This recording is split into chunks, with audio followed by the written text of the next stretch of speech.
सामाजिक अभियन्ता अजय श्रेष्ठले राष्ट्रिय स्वतन्त्र पार्टी प्रवेश गरेका छन्। आज उनले बाजा गाजा सहित राष्ट्रिय स्वतन्त्र पार्टीको साधारण सदस्यता लिएका छन्।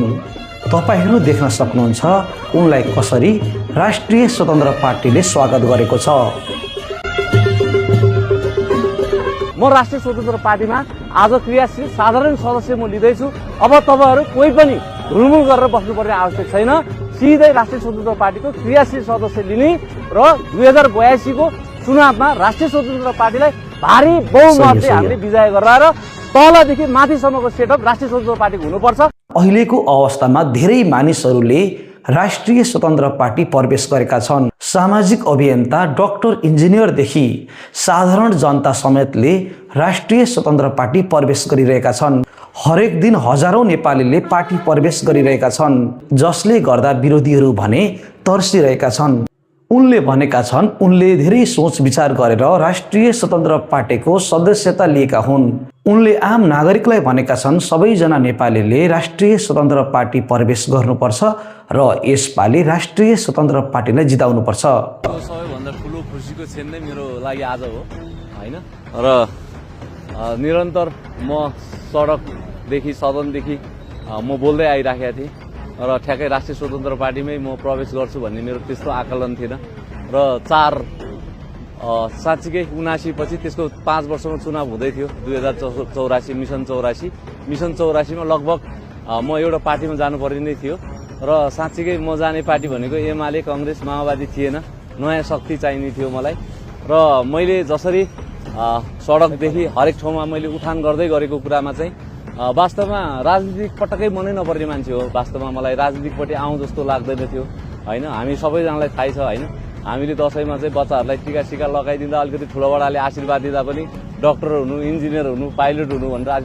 तर यो राजनीतिमा चाहिँ कहिल्यै नलाग्ने भने त्यस्तो फोरी बनाइदिएर रहेछ क्या राजनीतिलाई। हिजो म ठ्याक्कै राष्ट्रिय स्वतन्त्र पार्टीसँग मैले हिजो अलिकति प्रेस मिट गर्नुपर्ने थियो। त्यो बेलामा चाहिँ साँच्चीकै हाम्रो उज्यालो नेपालको सरहरू पनि मसँग बस्नु भएको थियो। मलाई 3 दिन उहाँहरूले पुर्नको लागि अझ टाइम पनि दिनुभएको थियो हैन। तपाईलाई कहाँनिर के गर्ने कसो गर्ने सबै छ।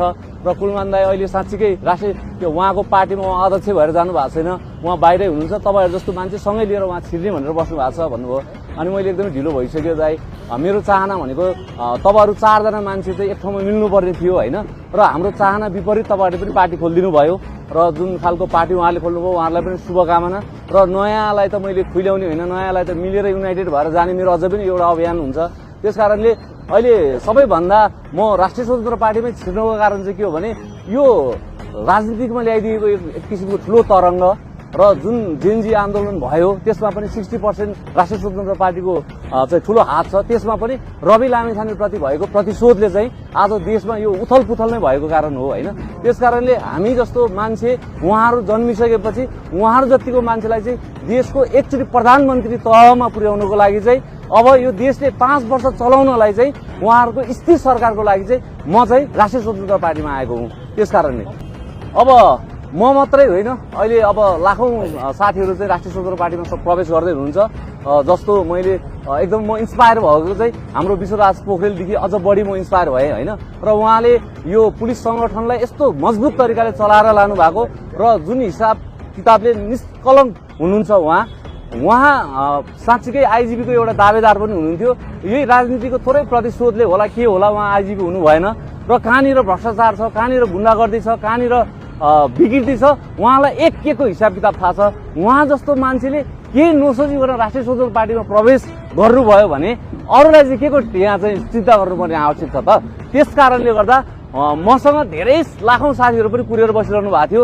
जब उहाँहरूलाई म भन्छु मैले सबै कुराको अध्ययन गरेर विस्तृत जानकारी गरेर सबै कुरा गरिसकेपछि म राष्ट्रिय स्वतन्त्र पार्टीमा आज क्रियाशील साधारण सदस्य म लिँदैछु। अब तपाईहरू कोही पनि ढुलमुल गरेर बस्नुपर्ने आवश्यक छैन।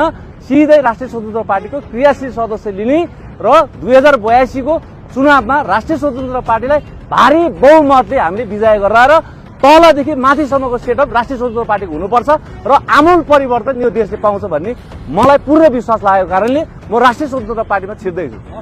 हस् त, नमस्ते। अन्तमा नयाँ शक्तिहरू एक ठाउँमा आउनै पर्छ। नयाँ शक्तिहरू एक ठाउँमा नआएमा पुराना शक्तिहरूलाई नै फाइदा हुन सक्छ। उनले बारम्बार भनिरहेका छन् नयाँ शक्तिहरू कुलमान घिसिङ, हर्क साम्पाङ, रवि लामिछाने, बालेन शाह सबैजना एकै ठाउँमा आउनुपर्छ र यसपालि पुराना शक्तिहरूसँग लड्नुपर्छ। अर्कोतर्फ पुराना शक्तिहरू माओवादी, एमाले र कङ्ग्रेसले फेरि पनि मिलेर अगाडि बढ्न सक्ने सम्भावना भने जीवितै छ। नेकपा माओवादीले आफ्नो पार्टीको नाम बदलेर नेपाली कम्युनिस्ट पार्टी राखेको छ र चुनाव चिन्ह तारा राखेको छ र नेपाली जनताहरूलाई झुक्क्याउनको लागि ठुलो चलखेल गरिरहेको छ।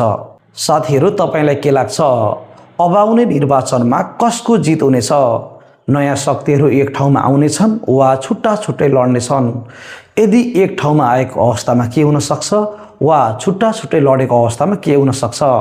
आफ्नो विचार कमेन्ट बक्समा लेख्न नबिर्सिनुहोला। यति भन्दै आजको यस भिडियोबाट बिदा हुन चाहन्छु। हवस् त, धन्यवाद, नमस्ते।